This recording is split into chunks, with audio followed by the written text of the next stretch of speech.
El versículo de memoria dice así: Yo te haré luz para los gentiles y llevarás mi salvación a los confines de la tierra. Lucas 2:32, según la versión Nueva Traducción Viviente.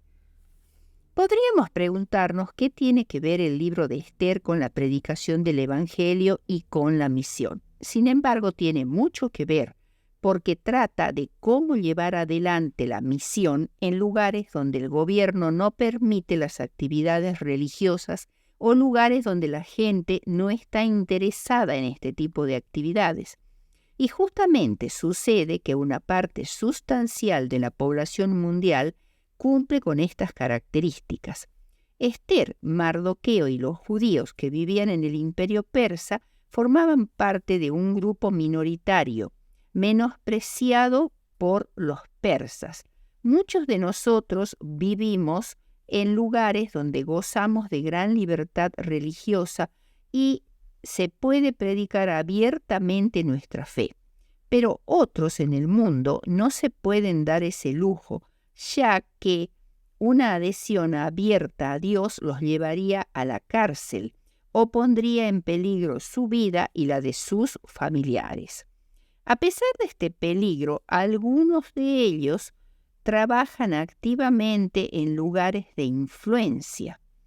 Evitan expresar abiertamente su fe y su trabajo silencioso, con un perfil bajo, influye en el trato que reciben las personas, ayudándolas a prosperar.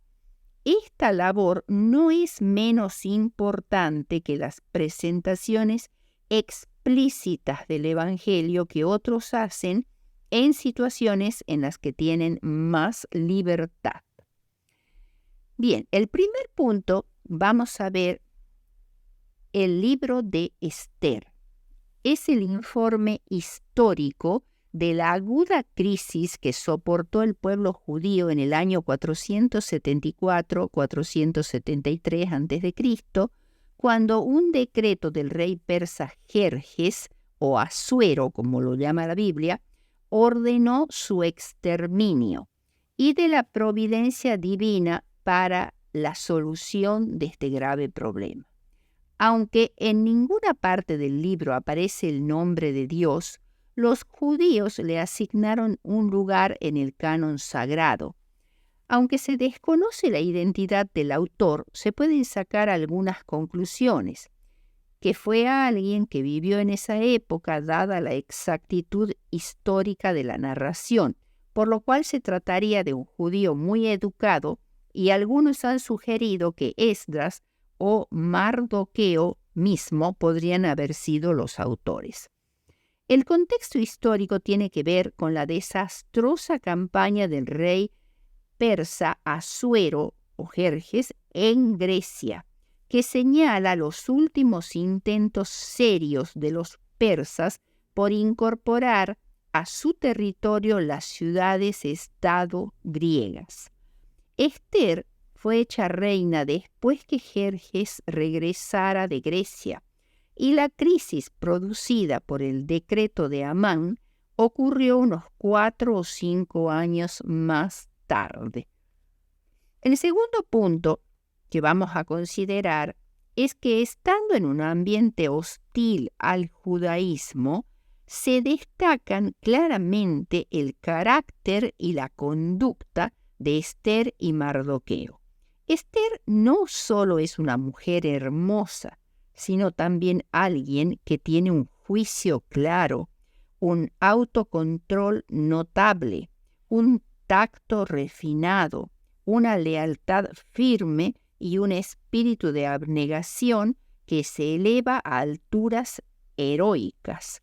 Mardoqueo posiblemente fue uno de los oficiales del estado de Susa durante el reinado de Jerjes, alguien muy fiel a Dios, honesto y fiel también en su trabajo, muy popular y honrado por su pueblo en sus días. Por tanto, aquí vemos a dos personas que se encuentran en un ambiente hostil, que no son teólogos, ni pastores, ni sacerdotes, ni predicadores, pero que se distinguen por su reputación, su elevado nivel de integridad y esmero en su trabajo, sus relaciones de respeto e influencia, su honestidad y valentía. El suyo no es un testimonio explícito, sino implícito. Son trabajadores oficiales seculares, sin embargo, tienen el mayor potencial misionero. Lo que en suma se distingue en ellos es su conducta, es decir, su estilo de vida, que es un estilo de vida diferente de las restantes personas que lo rodean, no con el fin de ser diferentes, sino porque Dios los ha llamado a vivir según principios revelados por Él. Este estilo de vida les permite progresar en la misión de servir al mundo y ser la sal y la luz en él. El tercer punto es que gracias al favor con que miraba Ciro a los judíos, casi 50.000 judíos cautivos en Persia regresaron a Palestina. Sin embargo, representaban tan solo un remanente pequeño en comparación con los centenares de miles que estaban dispersos en las provincias medo-persas. La gran mayoría de los israelitas habían preferido quedarse en la tierra de su destierro antes que arrostrar las penurias del regreso y del restablecimiento de sus ciudades y casas desoladas.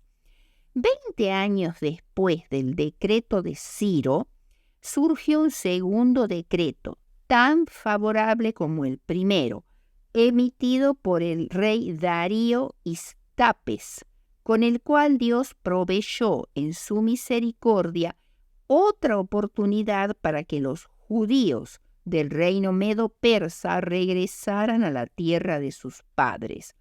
El Señor preveía los tiempos dificultosos que iban a seguir durante el reinado de Jerjes o Asuero, el Asuero del libro de Esther, y no solo obró un cambio en los sentimientos de los hombres que ejercían autoridad, sino que también inspiró al profeta Zacarías para que instara a los desterrados a que regresasen a Israel. Sin embargo, la mayoría de ellos no se dejaron impresionar por el decreto y aun cuando Zacarías los amonestó a huir de Babilonia sin demora, no escucharon la invitación. A Darío Istapes lo sucedió Jerjes el Grande o Asuero, y fue durante su reinado cuando los judíos que no escucharon la invitación de huir de la tierra del norte, como dice Zacarías 2:6, fueron llamados a arrostrar una terrible crisis. Se encontraron de repente cara a cara con la muerte. Mediante el agageo Amán, descendientes de los amalecitas, que fueron antiguamente enemigos jurados de los israelitas, era un hombre sin escrúpulos que ejercía mucha autoridad en Medo-Persia, y mediante este hombre Satanás obró en ese tiempo para contrarrestar los propósitos de Dios. Albergaba mucha amargura y odio contra Mardoqueo, judío que no le había hecho ningún daño, sino que se había negado simplemente a manifestarle reverencia al punto de adorarle. Engañado por las falsas acusaciones de Amán, que le dijo a Asuero o Jerjes: hay un pueblo esparcido y distribuido por todas las provincias de tu reino, y sus leyes son diferentes de las de tu pueblo, y no guardan las leyes del rey, y al rey en nada le beneficia el dejarlos vivir. Astutamente, Amán le está sugiriendo el exterminio del pueblo judío. Esto está en Ester 3:8. Jerjes se dejó influenciar y promulgó un decreto que ordenaba la matanza de todos los judíos. Tal decreto provocó entre estos judíos de las distintas provincias de Medo-Persia luto, ayuno, lloro y lamentación, pues el decreto de los medos y persas no podía revocarse. Aparentemente no quedaba esperanza alguna y todos los israelitas estaban condenados a morir. En la providencia de Dios, la joven judía Ester, que temía al Altísimo, había sido hecha reina de los dominios medo-persas, y en comunicación con Mardoqueo, su primo y al mismo tiempo padre, digamos padrastro, porque ella era huérfana, viendo la necesidad extrema, decidió apelar a Jerjes en favor de su pueblo, sabiendo que arriesgaba su vida. Aquí es donde Mardoqueo le dice la famosa: «Si para esta hora has llegado al reino». Después de una serie de eventos en rápida sucesión, Dios obró admirablemente en favor de su pueblo penitente, y un contradecreto promulgado por el rey permitió a los judíos que pelearan por su vida. O sea, no se podía anular el decreto de muerte anterior, pero ahora les permitió a los judíos organizarse para defenderse contra los que venían a matarlos, a pelear por su vida. Y esto se comunicó rápidamente por todo el reino por correos montados. El lloro, el luto y la desesperación fueron reemplazados por la alegría, el gozo y el banquete. Y muchos de entre los pueblos de la tierra, es decir, muchos medo-persas, se hacían judíos, porque el temor de los judíos había caído sobre ellos. Vemos aquí cómo esa fe de Ester y el consejo sabio de Mardoqueo y su conducta ejemplar habían traído la gran bendición de la acción maravillosa de Dios, y que todo eso había influenciado para que muchos se convirtieran, sin que nadie mencionara siquiera el nombre de Dios, por lo menos en el libro.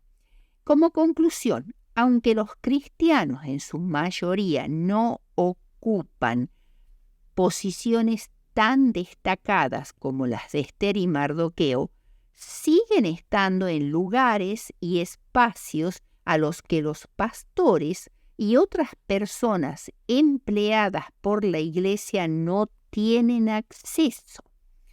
Nos sorprendería cuántas personas comunes y corrientes que viven su fe en entornos cotidianos cumplen la misión de predicar el Evangelio en zonas muy desfavorables.